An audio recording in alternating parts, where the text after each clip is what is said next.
রবীন্দ্রনাথ ঠাকুর জীবনে যত দুঃখ বহন করেছে তা আর পৃথিবীর কোনো সাহিত্যিকের জীবনে ঘটেছে বলে জানা নেই। ১৩ বছর বয়সে মাতৃহারা হন। তার বিয়ের রাতে মারা যায় ভগ্নিপতি।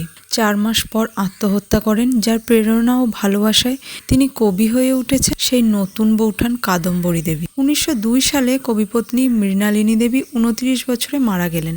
কবির বয়স তখন ৪১। ২ মেয়ের বিয়ের পর জামাইদের ব্যারিস্টারি ও ডাক্তারি পড়াতে বিলেতে পাঠালেন, কিন্তু কিছুদিনের মধ্যেই রেণুকা অসুস্থ হয়ে পড়লে বাঁচানো গেল না তাকে। ১৯০৫ সালে চলে যান তার পিতা মহর্ষি দেবেন্দ্রনাথ ঠাকুর। ১৯০৭ সালে কনিষ্ঠ পুত্র ১২ বছর বয়সে কলেরায় মৃত্যু হয়। ১৯১৩ খ্রিস্টাব্দে রবীন্দ্রনাথ নোবেল পুরস্কার পান। ১৯১৮ বড় মেয়ে বেলা অসুস্থ হয়। বেলাকে প্রতিদিন গাড়িতে করে দেখতে যেতেন কবি। বাবার হাত ধরে মেয়ে বসে থাকতো বিছানায়। আর তখন রবীন্দ্রনাথের জামাই শরৎ টেবিলের ওপর পা তুলে রেখে সিগারেট খেতেন এবং কবিকে বিদ্রূপ করতেন। একদিন বেলাকে দেখতে গিয়ে মাঝপথে শুনলেন সে মারা গেছে। মেয়েকে শেষ দেখা না দেখে ফিরে এলেন বাড়ি। রবীন্দ্রনাথ লিখেছেন, বাড়িতে এসে তিনি কাউকে বুঝতে দিলেন না কি শোকে, কি অপমানে, কি অসহ্য বেদনার মধ্যে দিয়ে তিনি সন্তানকে হারিয়েছেন। কবির ছোট মেয়ে মীরার বিয়ে দিয়েছিলেন নগেন্দ্রনাথের সঙ্গে, যাকে বিলেতে কৃষিবিজ্ঞানী করার জন্য প্রতি মাসে সেই সময় ৫০০ টাকা করে পাঠাতেন।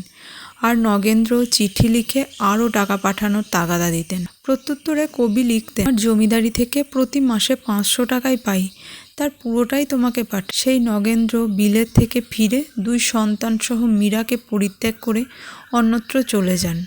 কবির ৩ জামাই, যাদের প্রত্যেককে বিদেশে পড়িয়ে তিনি প্রতিষ্ঠিত করতে চেয়েছেন, তাদের প্রত্যেকেই কোনো না কোনোভাবে কবিকে দুঃখ দিয়েছেন।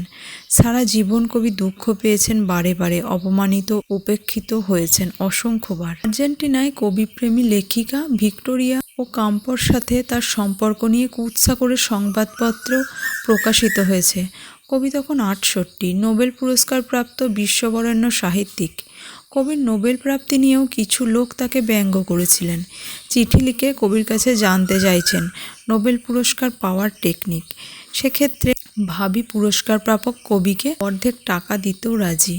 শান্তিনিকেতনে সাক্ষাৎ করতে এসে কেউ কবিকে বলেছেন, রবিবাবু আপনি কি এখনও কবিতা লেখেন নাকি?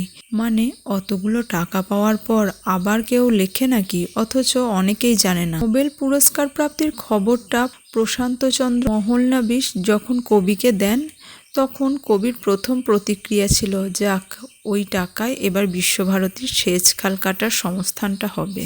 যারা কবি বা লেখক তারা সকলেই সমাজের কাছে একটা স্বীকৃতি চায়। রবীন্দ্রনাথ বহুদিন সেটা বাঙালি সমাজের কাছে পাননি। তাই নোবেল পুরস্কার পাওয়ার পর তাকে যখন সম্বর্ধনা দেওয়া হলো, তখন তিনি বললেন, আমি এই সম্মানের পাত্রকে ওষ্ঠ পর্যন্ত তুলব, কিন্তু গলা পর্যন্ত যেতে দেব না। কত বড় অভিমান ও দুঃখ থাকলে একথা বলা যায়।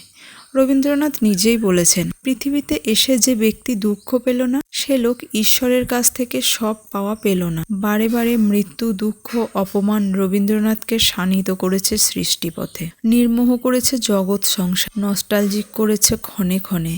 তাই তিনি বলতে পেরেছেন, আছে দুঃখ, আছে মৃত্যু, বিরহ দহন লাগে, তবু শান্তি, তবু আনন্দ, তবু অনন্ত জাগে। আমরাও যেন সদা তার সুরে সুর মিলিয়ে বলতে পারি, মনেরে আজ কহ, ভালো মন্দ যাহাই আসুক, সত্যেরে লও সহজে। সংগৃহীত।